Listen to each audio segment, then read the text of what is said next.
Hello, everybody, and welcome to episode 36 of the Magic Castles podcast, the Magic the Gathering podcast. Well, I still don't know what the intro should be, but I'm sticking with that forever now. I am Overfiend with an X, and this is Adam, aka Adam GCB. How are you, Adam? Hello. Hello, and also... yeah, go on. I was going to say, and also, we've got a guest today. We have Emma Partlow from Magic Internet. Yes. How are you? Good way of putting it. Yeah. Yes, I'm doing good. Happy Edge of Eternities is out. Let's put it that way. Oh, yeah. Spider-Man's out, isn't it? It is fun. You can talk fun. about spiders now, though. I will talk about spiders and I'll defend that, but I won't because we're in good company.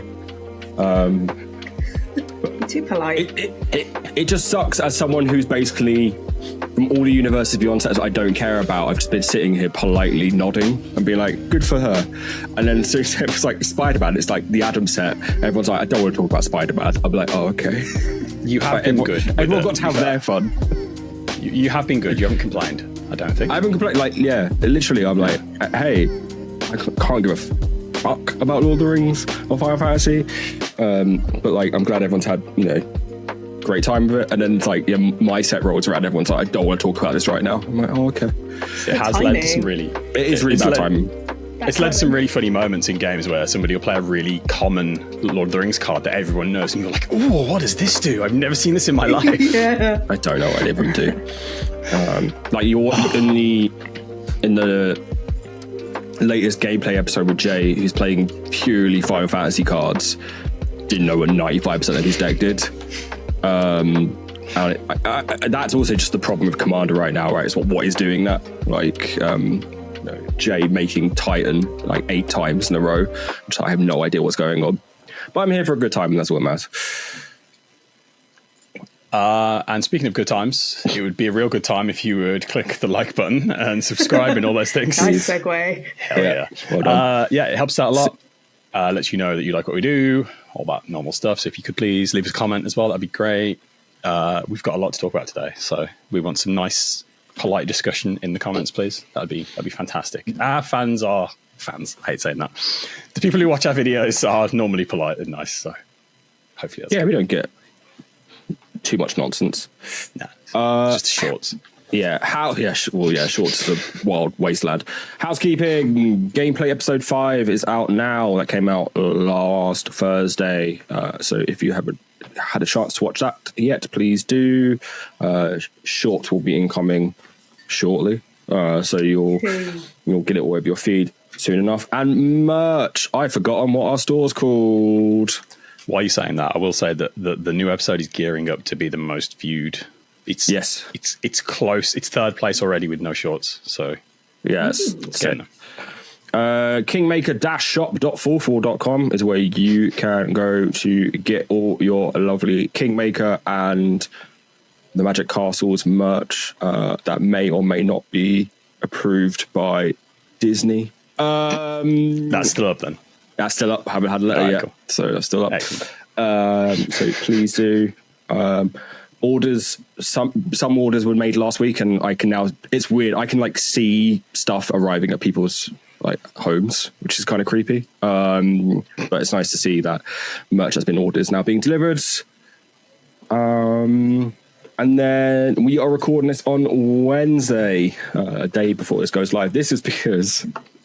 Do you know about this, Emma? I think I told Emma briefly. Yeah, Wasps. So welcome to Landfall, a gardening podcast within podcast. On Sunday, I was watering our garden. We have an apricot tree, and I realised that the apricot tree, like some of the roots were starting to like surface. I was like, oh, okay, I'll go grab some compost and then just cover it and make it look good. And there's this bag of compost underneath one of our planters.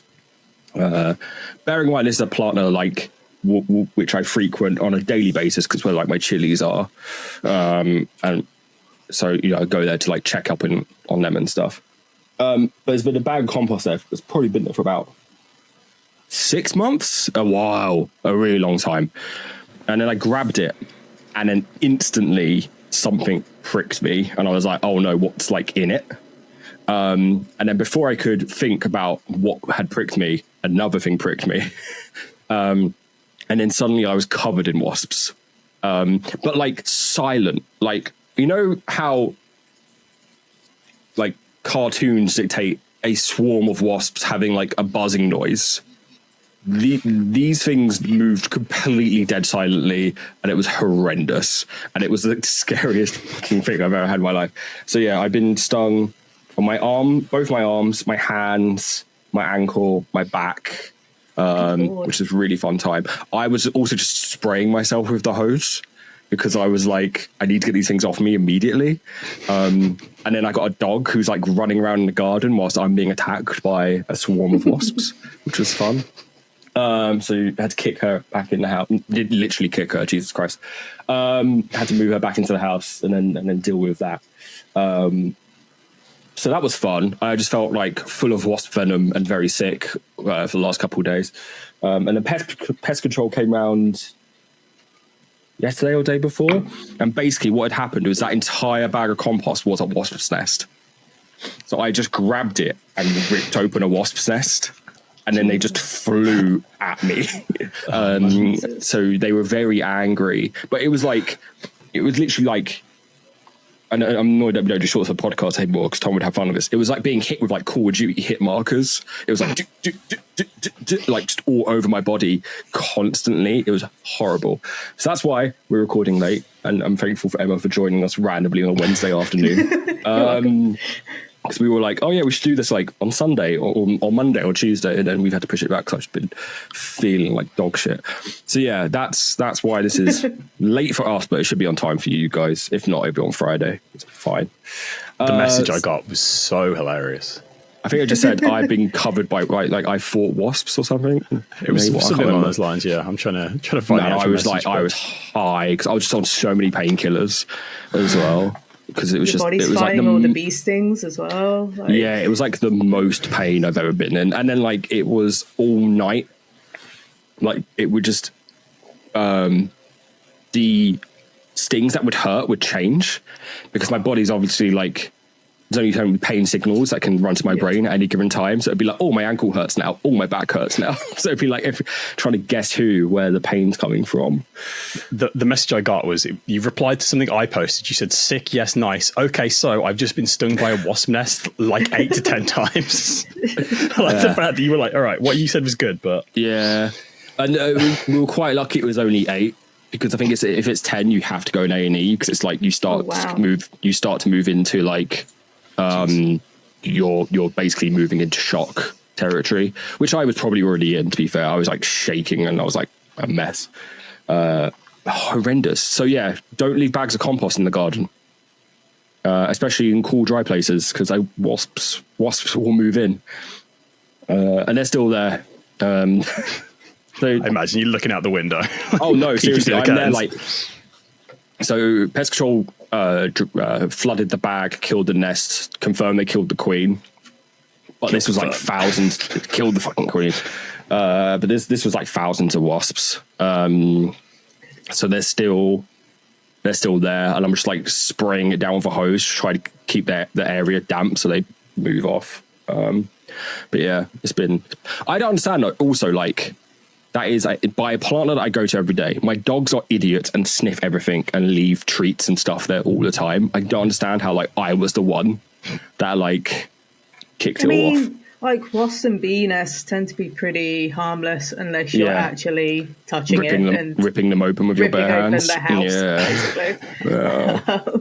Oh, it was horrible. I'm glad you're feeling better though. Yeah, I do. Yeah, for now. It's still quite itchy, and every time like I go over there to like hose them down, the bites get warm. So I don't know if I've actually just like I don't know what that is. Trauma. Turning into a bee. PTSD. Yeah, the hive mind is controlling. Yeah. The queen isn't really dead. She's on the back of your head. Yeah. Oh, don't. Ratatouille. She's under your hat. Adam is the queen. Yeah. Looks in the mirror tomorrow morning. Talking about men pissing off the queen. We're full of good segues today. Yeah. Hasbro CEO Chris Cox on a quarterly earnings call, shareholders call, finance stuff. We're talking about kind of the future of Magic and, you know, the kind of journey for infinite growth, as all things be, and made quite an interesting comment around the kind of female consumers, which is a horrible term. Quote here is, "Don't be surprised if you see us poke it into romantasy. Don't be surprised if you see us looking at K-pop bands. Nothing is off the table." Cox has said in talking about possible licenses with appeal to female consumers, which currently make up about 30% of the player base, according to Wizards of the Coast estimates. That is from ICV2.com. So we felt, Emma, like it would make sense to get someone who's not a straight white man on to talk about this, because I feel like there's enough straight white men talking about what women want on the internet. Now 70% of them, apparently. Yeah, but it's what I also thought 30% is quite good for like it's better. It's not great, but it's better. Given like the demographic of Magic. For a high fantasy card game, which I think carries a lot of social stigma like attached to it, of like the events and competitive play and LGSs as a whole, I think 30% is quite high. And I don't know if that is them. I don't know how they're getting that data. I'm guessing they're getting that data from event attendance. That is data, I imagine. Companion? I imagine it's a bunch of things. So like companion, event data, so Magic Cons, purchasing data maybe, if people are buying like direct, because you can buy stuff on TCG Player and Amazon through Wizards now. So I imagine there's some tracking there as well. But yeah, it's like, and that is people who are being tracked that Wizards can acknowledge. That doesn't include your kitchen table people that are not online. So it's probably more than that, to be honest. It's just unaccounted for because you can't track it. And then while I understand like the interest of acquiring more, for their term, not mine, female consumers. It's got like Reddit female vibes, doesn't it? It's corporate what speak. did the females it's want? It's very out of touch corporate speak. I know, it just makes my like shoulders hunch up every time I say it. I get the need for that, which is like, hey, this is the business opportunity. These are the things we're missing out. But I think being so brazen to be like, this is what women like, which is romantasy and K-pop, as if like those are the only two things, when all the work they've done with representation across the characters, I think the Universes Beyond stuff obviously has helped from like a kind of gateway point of view. I don't think they've really done anything. Like if you look at all of the IPs they've done for Universes Beyond, none scream out like this is for, female consumers discussing. The biggest problem you have is when you have these earnings calls that are very business leaning, very corporate, a lot of corporate speak here. A lot of the time, community sentiment doesn't reach to the top because you can't make money off community sentiment. Yeah. So you can be like, great, there's 30% of women playing in Magic. How can we improve this? The answer is, because the answer is what shareholders want to hear is, here's a product to solve that. Here is some K-pop. Here is some romantasy. Here is some pink sparkly cards for women to buy, basically.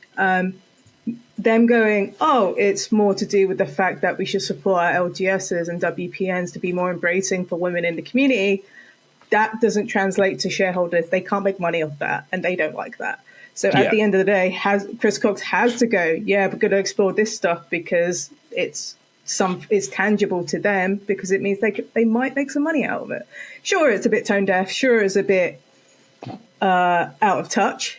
But unfortunately, a lot of things are in today's age because it's all just about making money. It's making sure that line goes up perpetually. It can't stop because Hasbro is a dying company, as they keep making losses pretty much everywhere else that isn't Magic the Gathering, and to some extent D&D.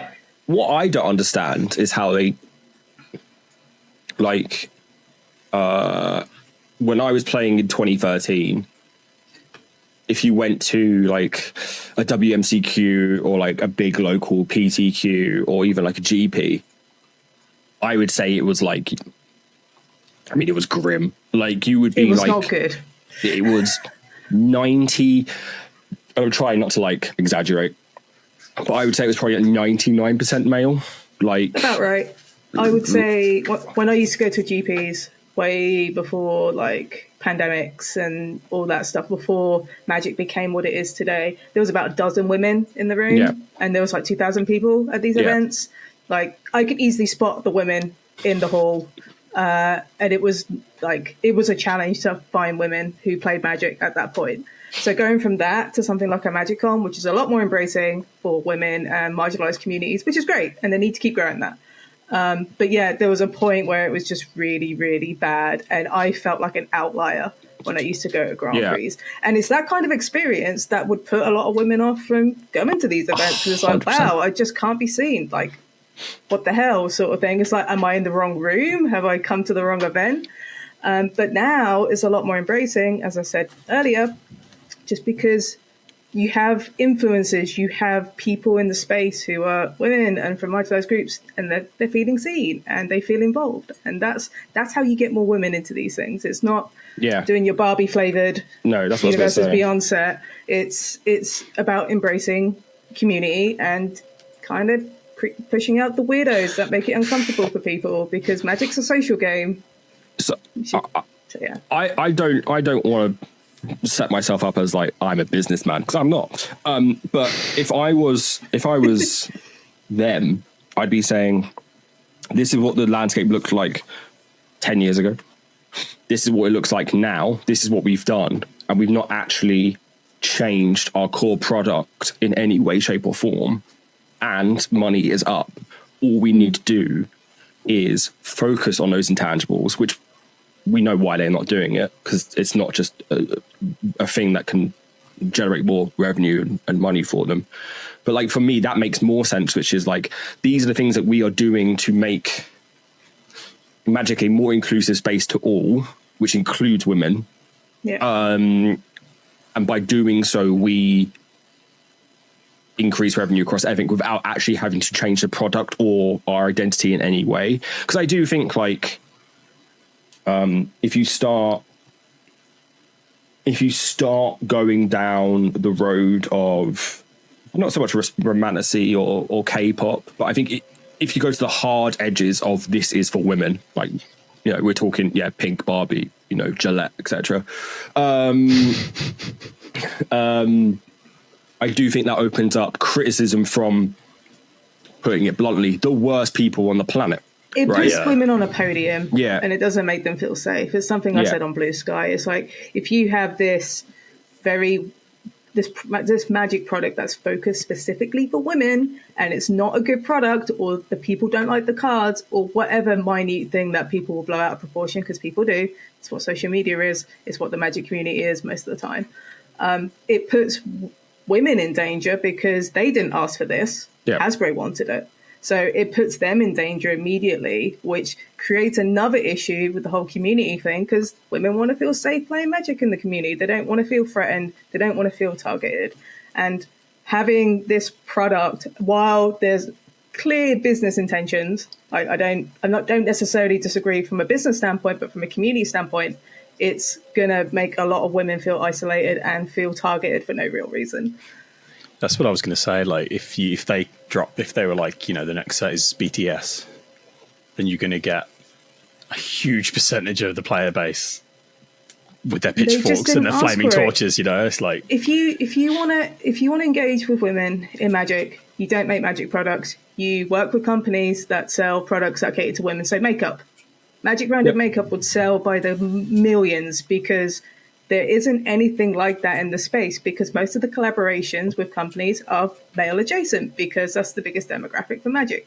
If you want to get more women and marginalized groups involved, get in touch with other companies that have those big audiences for women. So makeup's a really good one. Maybe fashion as well. Make it more streamlined and mainstream instead of just putting in a secret layer and hoping it sells. It feels very short. It feels very narrow-minded, but also very short-term. But that's how these companies keep making money, because they keep making short-term things. There's no long-term things here. It's how the money number always goes up, because there's just a lot of little things going on at once. But the long-term projects they have been working on, which are ones they will not call out in these kind of like shareholders meetings, which are community events, social marketing, like again, like these intangible things that, you know, people work really, really hard on, that you can't just go, ultimately it's always going to be like a red number in a document, in a spreadsheet, which is why, you know, it's the first thing to get cut. But these are the things which have like long-term vision and like long-term impact, which is, again, like we said, if you've gone from like your female player base going from 5% to like around, you know, I'm saying it's 5%, it was probably more, but like 10 years ago, a fraction of what it is now, to, you know, 30%, which is maybe even lower than it is.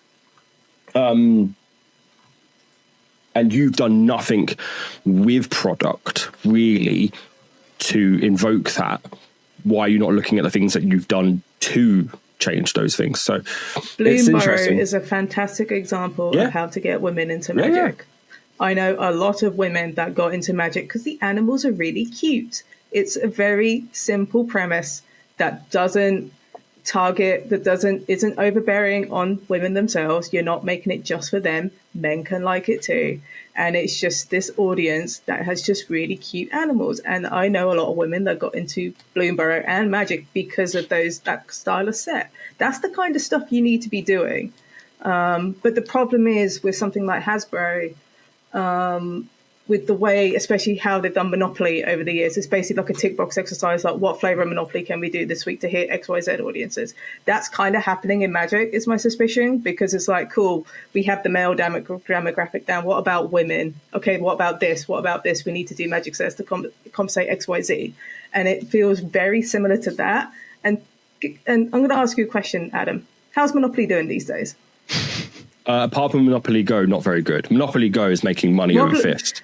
Yeah, because that's gambling. It's because of gambling. Well, basically gambling. Mobile games, but but Monopoly as a whole, not very good. Right. Monopoly Go is its own kind of cottage industry. But I get what you're saying. Right. That's my biggest concern right now, just because like it's very clear Hasbro have not learned from what happened with Monopoly, and they're like, let's do it to Magic. Let's see what happens. Hopefully it works out, because Magic's great and Wizards are great, but it's just a little concerning about this trajectory with like Universes Beyond and just slapping stuff on Magic cards and hoping it sells. Yeah, I think it's the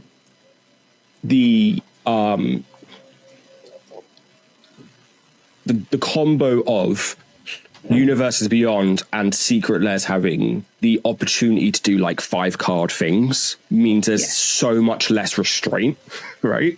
Like broader picture. So because I actually think Universes Beyond is a great initiative for introducing not only people to Magic, just introducing people to Magic co-op, right? Like Magic as a whole is an incredibly high barrier to entry thing, because people don't always see universes within stuff that they naturally gravitate towards. And I think like, and as we, you know, as WOTC arms races with itself with how many words it can fit on a card, and to the point where it's a novel, I think all this stuff is like super intimidating. Whereas, you know, I've mentioned it before in this podcast multiple times, my wife does not care about Magic really. I mean, she does now more because she's just exposed to it on a daily basis because of me. Yay. But Assassin's Creed was the first set she actually cared about. She's a massive Assassin's Creed fan. That's not a set made for, you know, women. No. But I mean, it's not a good Magic set, let's be honest. No. Well, me and Tom will argue this. I actually think it's okay. I don't think it's a good set. I think it's an okay collection of cards. Yeah, but it's not a good set. Yeah. But that was, you know, and I think there are, if you look at not all of the Universes Beyond stuff, but essentially like the bigger sets, you find a lot of people that kind of go along that journey, right? Which is like, this is the thing they gravitate towards, this is the thing they can latch themselves onto, and then they learn Magic through that, and it's easy to tell a story. So I don't think you need like, I was about to say My Little Pony, but they did that. They did. Yeah. I don't think you need like, you know, Barbie or a specific K-pop thing to do that. I think you just need to go like, what are the kind of bigger, broader IPs that have cultural impact that make sense with a large population of people, and not just like hyper focused on kind of, you know, women leaning interests. Because I do think that, like we've talked about, puts them into a place where they're like, oh, you're playing that's from the girl set, and then we get into this weird thing where it's like you said, you're putting them in a place where they might not feel safe or may not feel comfortable, which isn't great. Yeah, it's a hard one. Like, I wonder if it's also a thing because it's like a lot of the IP, and this is another thing I get into, a lot of the IP they've used so far, apart from Fortnite, skews like so elder millennial, or even older. I don't know. Like, I like that they did a Princess Bride one. It's not for me, but I don't know who's like clamoring for that. Same with Avatar. That's coming out in November. It's like, according to this Q2 earnings call, it's for tweens, so like teenagers. And I'm like, since has Avatar been a teenager thing? That's like our age range, right? It's like mid-30s, 40s. Like, apparently there's some stuff coming out for Avatar, like movies and TV shows soon. So maybe that's part of it. But I've never seen Sonic and Avatar considered for a teenage audience right now. I wonder if that's anything to do with it, because wasn't that Kalia Secret Lair? That was kind of like a romance theme thing. Yeah, and it sold out very quickly because people are horny. Well, and also it's a secret lair, and like I know they were like placing the Sonic one as it being aimed at getting kids into Magic. I read somewhere. So maybe they've seen those. They were like, oh, the Kalia Secret Lair sold great. Let's make romantic-y stuff. When it's actually just scalpers and people buying it to flip on card market. Right, this is it. I wouldn't say it's just scalpers. I think they were very pretty cards. That was the thing, right? The art was good. It was a nice treatment of Kalia. Yeah.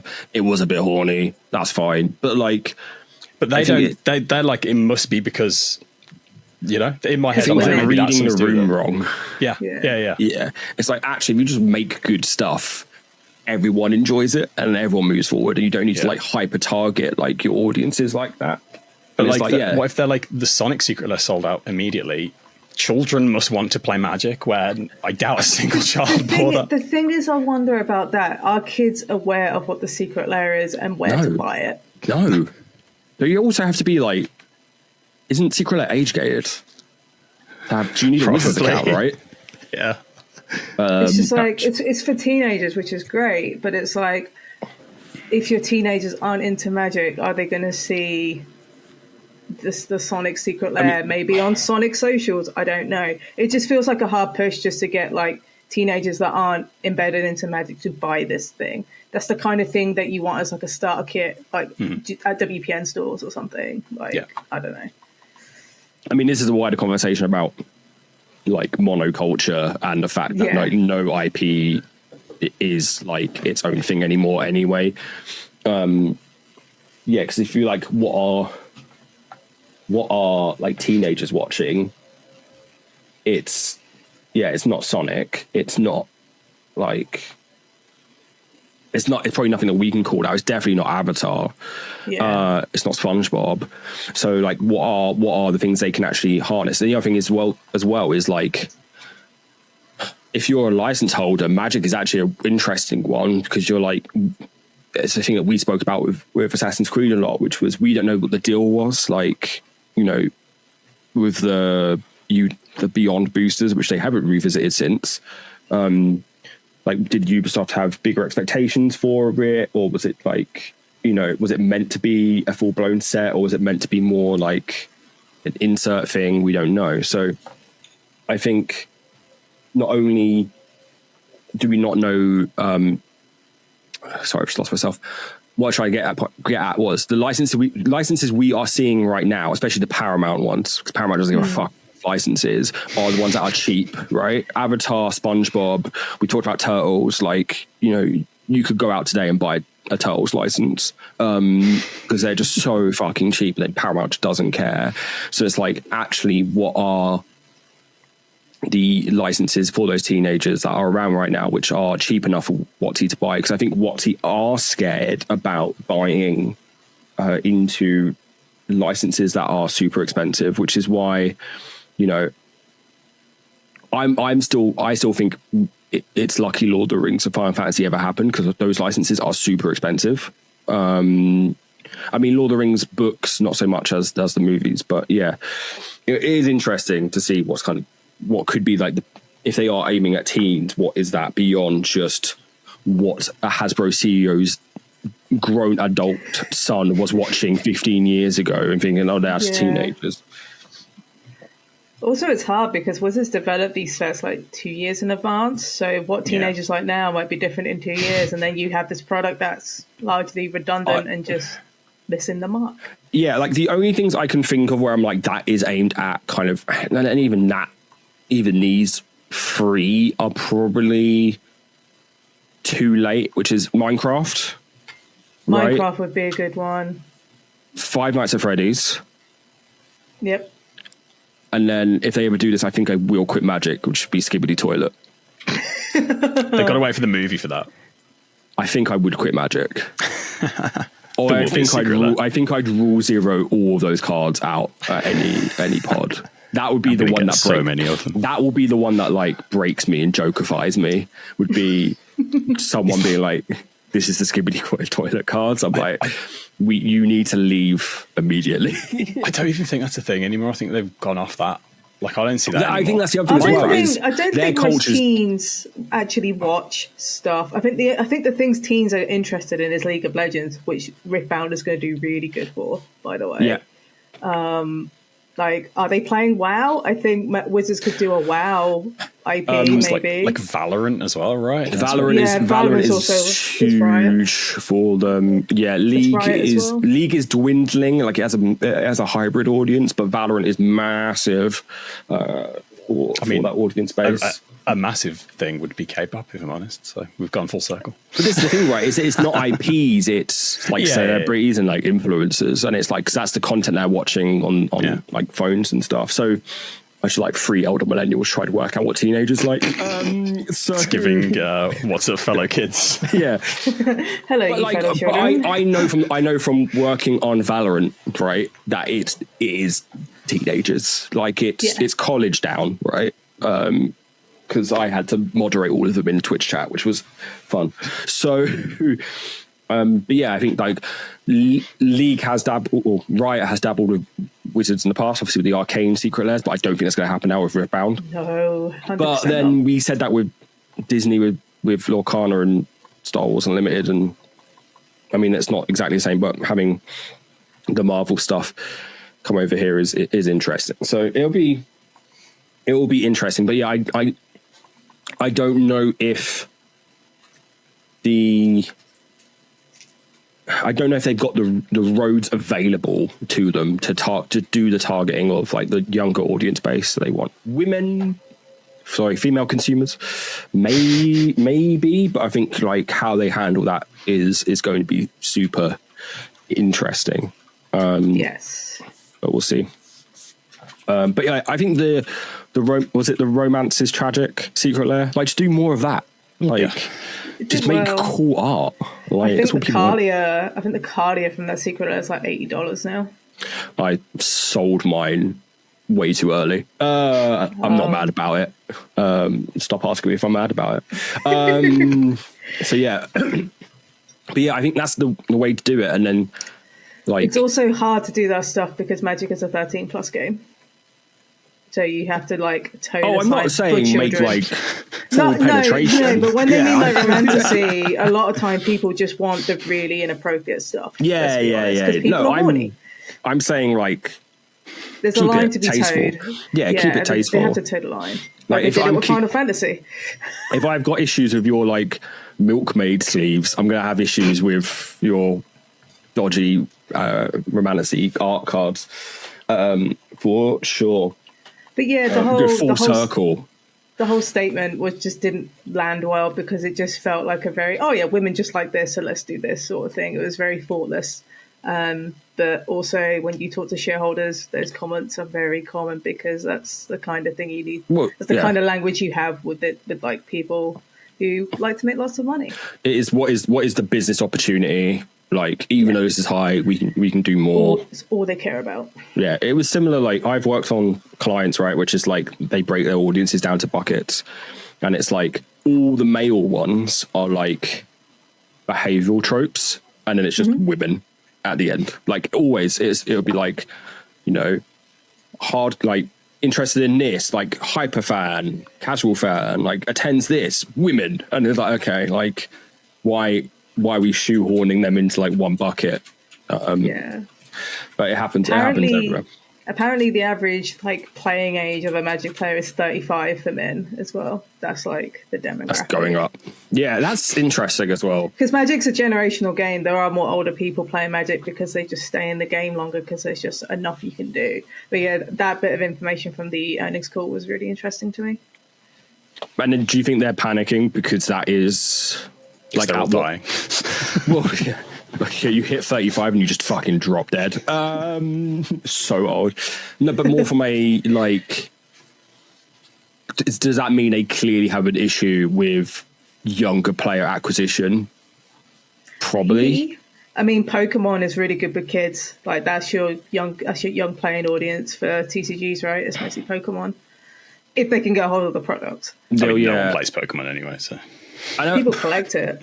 They just look at the cards. Yeah. I also think like if you are a kid though,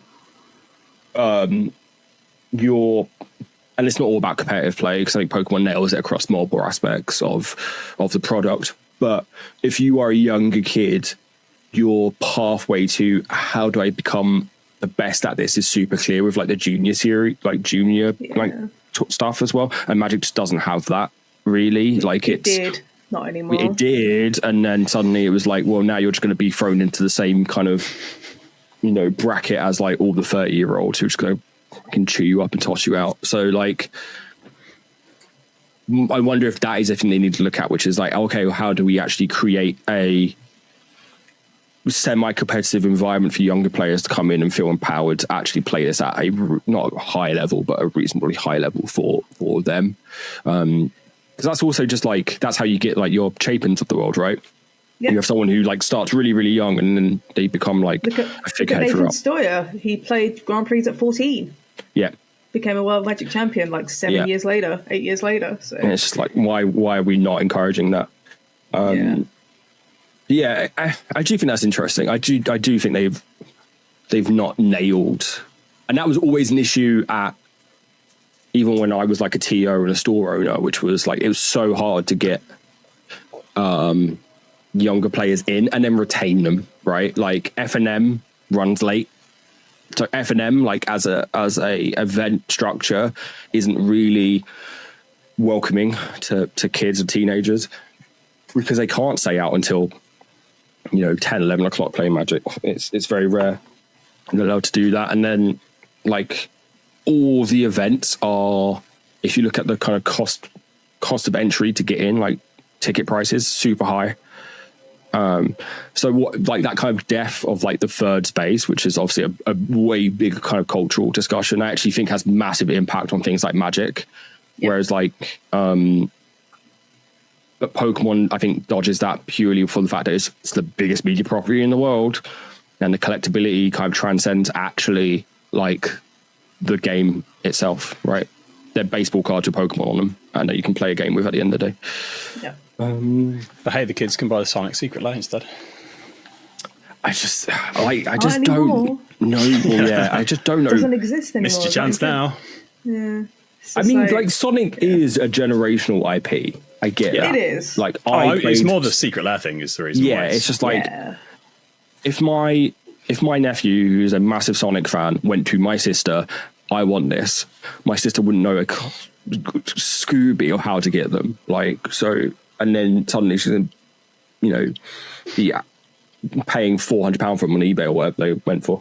So yeah, I think maybe that's also a thing. It's like the delivery system of how people are getting these IPs needs to be looked at, because fucking I'm well accustomed to Secret Lairs, even I struggle. Like, it's out today? Oh, okay. The Chaos Vault stuff, which I was like, nice Chaos Vault, and I was like, what? Like, and then it was like, oh, okay. And then went and bought it, and then it arrived a day later, and I'm still waiting for my Sonic cards to show up. Like, what's going on? It's mental. Right. Yeah. I could Don't get him started on this. It's, The secret lab process is fucking a nightmare. It is for Europeans. the Americans have already got the Sonic stuff. Yeah. They got it weeks ago. Oh, what, really? Yeah. Yeah. We don't get it till end of the month, I think. It's like the start of August, and then they start shipping them. Ridiculous. Sorry, 1 second, I'm moving all my screens around. So we're not getting into August. That's what I heard. I have not ordered them because I've only ordered like 2 secret layers, and they were all print to order. Yeah, I am ordering less, just because there's too much. And I think the overall value of the stuff has gone down. And I also think they've had the reverse effects now, where like the fact there's like Ghostbusters stuff still on there. I'm like, There is a lot of stuff. Yeah, I'm just like, it's a bit aggressive, but the margins are so high for Wizards because it just costs nothing to print these. yeah. Right.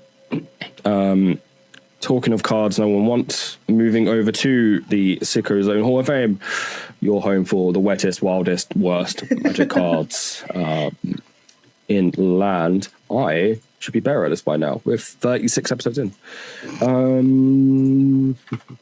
Emma. Will Adam dox himself? No, wait. No, I'm not. In the comments now. I'm not doxing myself. Emma is submitting. Hey. Oh, this is a classic. Reverse polarity. White for an instant. You gain X life, where X is twice the damage dealt to you so far this turn by artifacts. As printed reads, all damage done to you so far this turn by artifacts is retroactively added to your life total instead of subtracted. Further damage this turn is treated normally. Whoa, oof. Talk about that artwork though. The artwork is Look at the guy on the astounding. right. Look at him. He looks so flummoxed. This is danger zone material. Talking about magic cards for women. Yowza.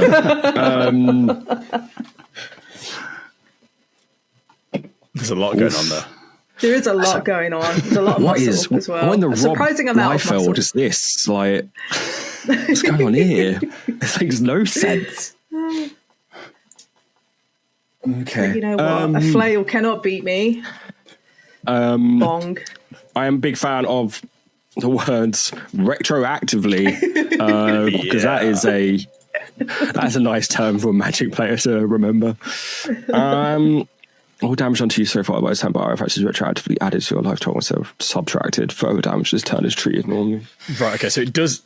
for a minute there, I thought the errata text was different, but you don't lose the health, you just gain it. You just gain it. Yeah, so you are technically gaining... This is before any language about lifelink and gaining life. I think, properly. So, but I think as printed, it's incredible. It's no illusionary mask, but it's up there. All damage done to you so much, and this art is. It's surprisingly comic book like for a Magic card. That's true. Yeah, like the flat coloring. Yeah. It's quite nice.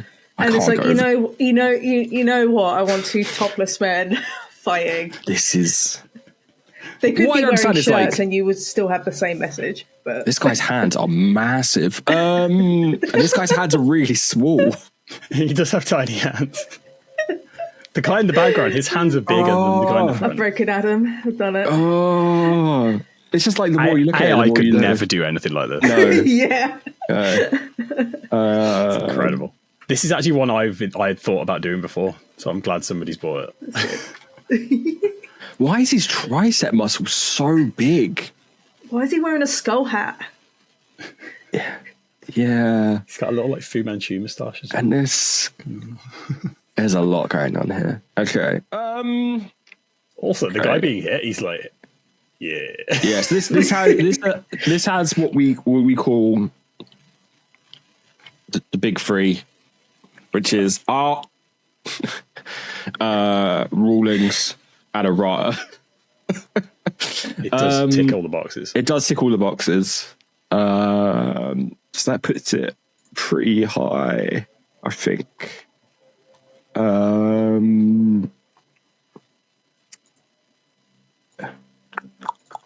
You got the list? Yeah. Oh, I'm showing the wrong tab. There you go. That's it. There we go. All right.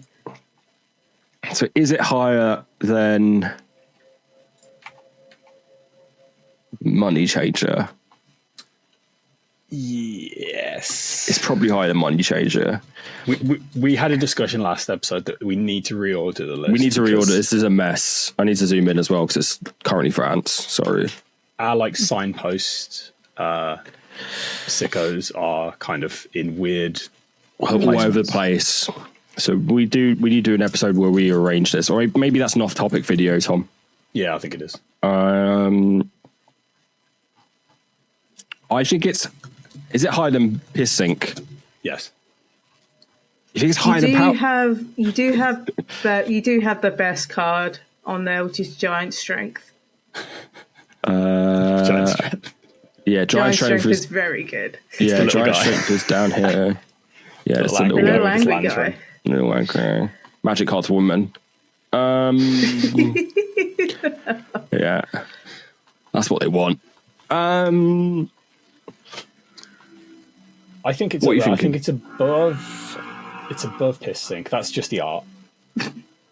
Yeah. I think it's above Plagiarize. Yeah, sorry. Yeah, I mean, you have to do with the fact that we made stupid in jokes 6 months ago. Now they're immortalized in this list. I think it's above Old Man. I think it's Sorrow's Path. This is where we start getting. That's the worst magic card ever printed. Yeah. What about if it's above Old Man, below Sorrow's Path? I don't know. I think the art is weirder than Sorrow's Path.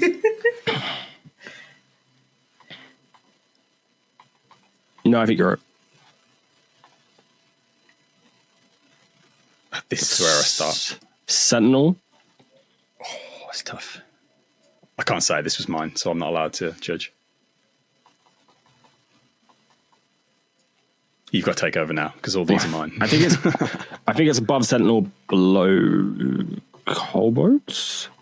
Yeah, I don't know because the abilities of Kobolds isn't. It's just there. There's no abilities. They're just guys. Exactly. So there's no fucked ability. That's true. I think it's above Kobolds. Yeah, but that's because this is purely because no one could work out the art direction of the Kobold, so each one's different, and these ones are wearing pajamas for some reason. Yeah, we can't see what you're looking at, by the way. If I'm looking at different tabs. For fuck's sake. Anyway, yeah. Kobolds is purely from an art point of view. Okay, I think it's above Kobolds, below Shapeshifter. Yeah. I've closed the tab. Oh no, it's all going wrong. No, it's fine. Okay. Shapeshifter. Oh, yeah, Shapeshifter was pretty. Yeah. Yeah, Shapeshifter, I think, is the start of the all three checkboxes. I do think this will move up as well. I think because things are going to be moving down. Yeah. Shapeshifter's really good. Shapeshifter's great. I've not seen that art until now. Holy moly. Incredible. And it's got the nice original text. Yes. It's nonsense. Sick. Star 7 minus star. God, it's a fucking nightmare. Cool. The stars below represent any number from 0 to 6. Yeah. You set star when Shapeshifter is cast. I want to know what wizards were on when they designed that set, because I want some. Reverse Polarity is our new number 13. Tiny hands. He's got tiny hands. So I think there'll be it's probably gonna be an episode, not an episode, an off-topic video. Me and Tom kind of sort this out basically, because it's a mess. Cool. We need to wrap up now. Did you know only 35% of you are subscribed? That makes me sad. I see the numbers. I see you watching. Please like and subscribe. I need it. I need the number to go up to make my brain work good. Tom, where can people find you? You can find me everywhere. Just search for Ophine with an X. Also, a little update. The Sonic Secret ships on August 29th. So there you go. That's so late. Sorry. That's very late. Emma, where can people find you?